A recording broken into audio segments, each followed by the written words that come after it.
Saya beberapa hari yang lalu menulis opini di Harian Kompas, judulnya itu Terah Politik Jokowi. Saya secara eksplisit memang ingin menyampaikan dua hal. Pertama, beberapa minggu yang lalu seakan-akan pembicaraan kita di 545 pilkada seluruh Indonesia itu seakan-akan hanya berhenti soal bagaimana orang semua sibuk bicara tentang bagaimana Mas Bobi dan Mas Kaisang maju di pilkada. Seakan-akan dunia ini berhenti membicarakan dua keluarga besar Pak Presiden. Bobi saya sebut relatifly agak kondusif karena diusung oleh koalisi gemuk, koalisi bohai, atau yang disebut dengan koalisi mayoritas dalam sistem ilmu politik, dan kemungkinan hanya koalisi gemoy. Kalau bohai itu kesannya agak sedikit narsistik ya, dan sangat mungkin hanya PDIP yang akan melawan nantinya di Sumut ya. Saya secara eksplisit menyebut itu, tapi ada problem yang agak sedikit skeptis pada Mas Kaisang soal memilih antara Jakarta dan Jawa Tengah. Apapun judulnya, Jakarta ini adalah kota yang menurut saya tetap menjadi epicentrum segala peradaban politik yang akan selalu menjadi contoh. Dan siapapun yang menjadi pemimpin di Jakarta ini identik dengan RI3 karena tempatnya dekat dengan istana. Jadi dari lubuk hati yang paling dalam saya kira bukan hanya Ridwan Kamil, Kaisang sekalipun kalau bisa ya harus bisa jadi pemimpin di tempat ini.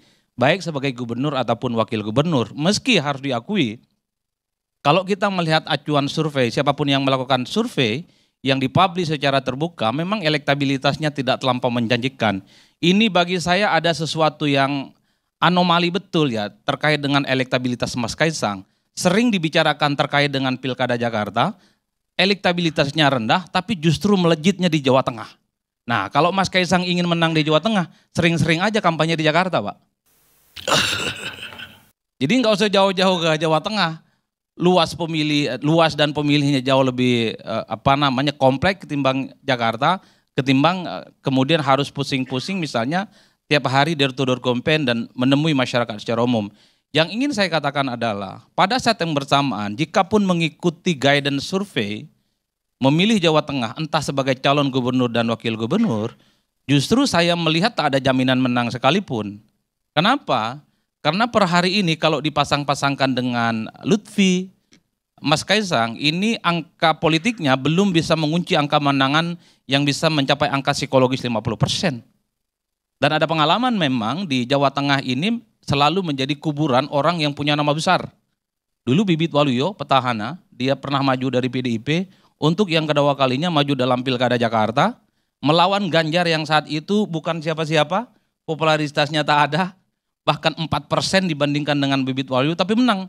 Bang Adian dan kawan-kawannya saat itu kemudian sangat tepuk dada betul bahwa mesin politik yang selalu diidentikan dengan kandang banteng mampu mengalahkan nama-nama yang kemudian punya nama besar.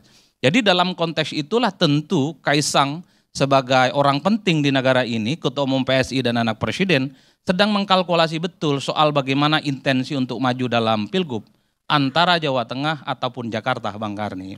Nah selanjutnya belakangan kita disibukkan soal Kim-plus di Jakarta yang saya kira ini akan berdampak pada kota kosong. Kalau melihat rata-rata secara umum, saya kok termasuk yang meyakini bahwa Kim-plus itu akan terwujud. Terutama partai-partai yang sejak awal menyatakan dukungan politik kepada Anies belakangan ini mulai agak goyang iman politiknya. Coba kita roasting satu persatu. PKB, partai politik yang pertama kali menyatakan dukungan kepada Anies. Bukan hanya tidak happy dengan proposal politik PKS tentang duet antara Anies dan Sohibul Iman. Belakangan PKB itu sangat kelihatan tidak tertarik lagi bicara Anies untuk dijadikan sebagai kandidat maju di Jakarta.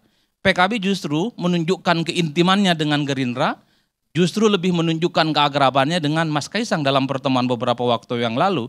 Ini gayung bersambut, tanda-tanda yang semakin tebal bahwa PKB secara perlahan sepertinya mulai mundur secara teratur, tidak memiliki intensi apapun kepada Anies maju di Jakarta. Setelah itu kita cek pernyataan Nasdem setelah deklarasi dukungan.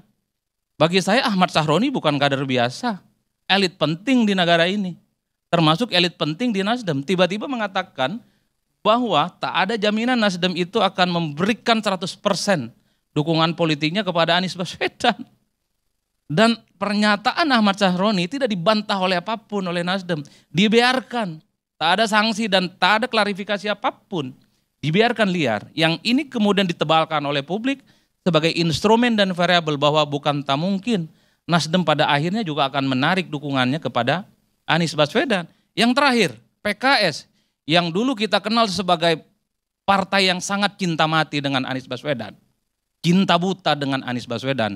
Dulu sangat kelihatan sekali kalau bicara Anies Baswedan, PKS lah paling sibuk. Cari perahu, konsolidasi, deklarasi di mana-mana. Sehari dua hari ini, pernyataan PKS mulai melunak dan bersayap. Memberikan deadline kepada Anies.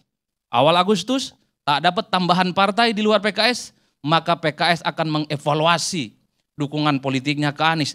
Tanda-tanda alam Bang Karni. Dan PKS sudah memulai itu di Sumatera Utara. Dulu PKS itu kan melirik Edi Rahmayadi, katanya ingin diusung. Kenapa kemudian akhirnya kepada Bobi? Karena bagi PKS, Bobi tak mampu mencari tambahan partai di luar PKS. Bukan tidak mungkin apa yang terjadi di Sumut akan terjadi di Jakarta, akan dilakukan oleh PKS kepada Anies Baswedan. Ngeri-ngeri kesedap, apa efeknya? Kalau tiga partai ini at the end of the day-nya berkoalisi dengan Kim, bisa dipastikan PDIP nggak bisa majukan kadernya sendiri. Entah itu Ahok, entah itu Bang Adrian Napitupulu ataupun siapapun.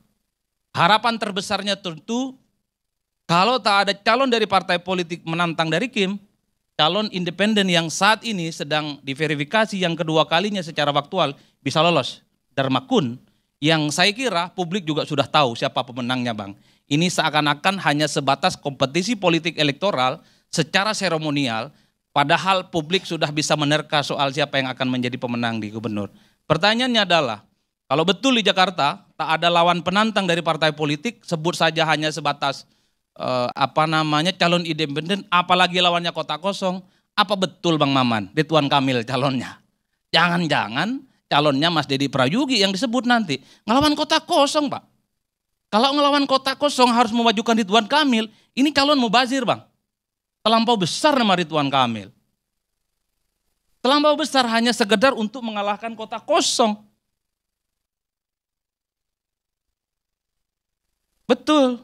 Artinya apa? Ini yang seringkali agak luput. Kenapa saya ngomong begini? Karena kenyataannya di negara ini, politik kita 2014 ini, apa yang tampak di depan mata seakan-akan terjadi hitam dan putih, di akhir tikungan itu berubah secara total. Saya menduga kalau memang kemungkinan kotak kosong di Jakarta ini ada, saya tidak terlampau yakin bahwa calon yang nanti akan ditunjuk dari Kim itu adalah Ridwan Kamil. Mungkin yang lain. Yang tak perlu nama besar, yang penting dia jadi gubernur dan mudah untuk menang. Dan ingat ada kecenderungan bahwa kotak kosong ini atau memborong begitu banyak partai, kecenderungannya bukan hanya terjadi di Jakarta. Saya mulai mengendus kok mulai muncul di Jawa Barat ini. Mulai mengendus juga di Banten. Betul per hari ini memang ada rivalitas Kim di Banten seperti yang disampaikan oleh Bang Ginting. Tapi Bang, politik kita itu kan bukan soal deklarasi dan poster yang kemudian berhadap-hadapan antara Airin dan Andra Soni, yang kita sebut perang saudara antara partai Kim. Siapa yang bisa menjamin kalau tiba-tiba pada akhirnya di KPU Banten yang bersanding itu adalah Airin dan Andra Soni. Termasuk siapa yang bisa menebak Bang, tiba-tiba Ridwan Kamil maju di Jakarta.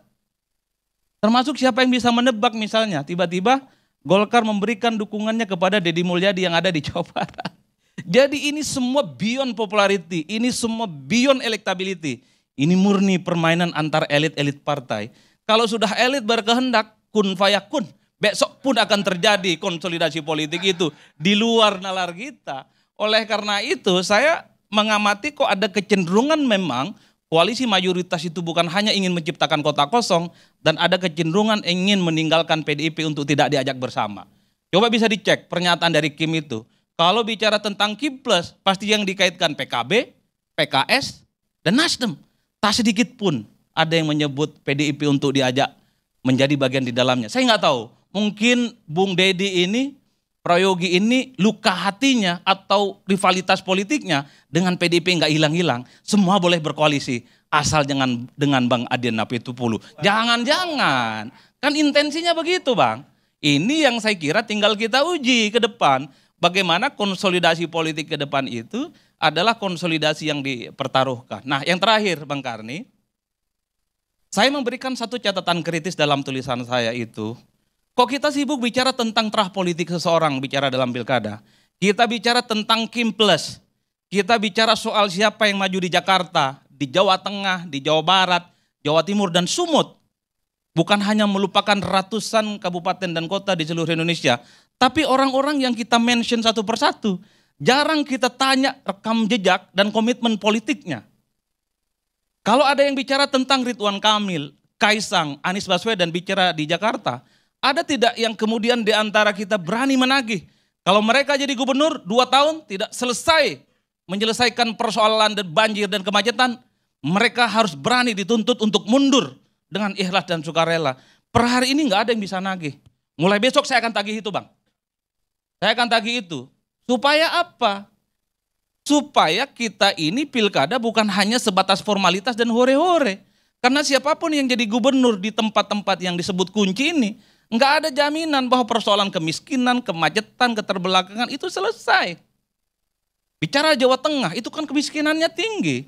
Ada tidak di antara kita itu yang kemudian agak rajin mempreteli siapapun yang punya intensi maju di Jawa Tengah, 2-3 tahun mereka jadi gubernur, banjir rob, kemiskinan, pengangguran itu bisa dihilangkan. Tak ada. Tapi bicara tentang Jawa Tengah, bicara tentang ini klan politiknya siapa, ini terah politiknya siapa, ini kandangnya siapa. Bukan hal-hal yang sifatnya kualitatif. Bagaimana kita butuh seorang pemimpin yang agak sedikit herois, seperti Rambo. Dalam hitungan hari, dalam hitungan tahun, persoalan yang selama ini mengkarat tidak pernah selesai, itu bisa diselesaikan. Kalau ada pemimpin yang semacam itu, saya akan bantu dengan sukarela dan saya akan mendukung untuk memenangkan. Dan itulah pemimpin yang akan kita cari di 545 kabupaten kota di seluruh Indonesia. Oleh karena itu sebagai sebuah footnote dalam pilkada, kali ini mari kita berdiskusi, pilkada itu bukan hanya soal popularitas, bukan hanya soal elektabilitas, bukan soal bagaimana Anda menang, tapi sejauh mana Anda kalau jadi pemimpin, setahun 2 tahun semua urusan persoalan selesai. Kalau tidak sanggup menyelesaikan itu, sebaiknya Anda tak usah maju. Biar kita aja yang maju jadi pemimpin di negara ini. Terima kasih.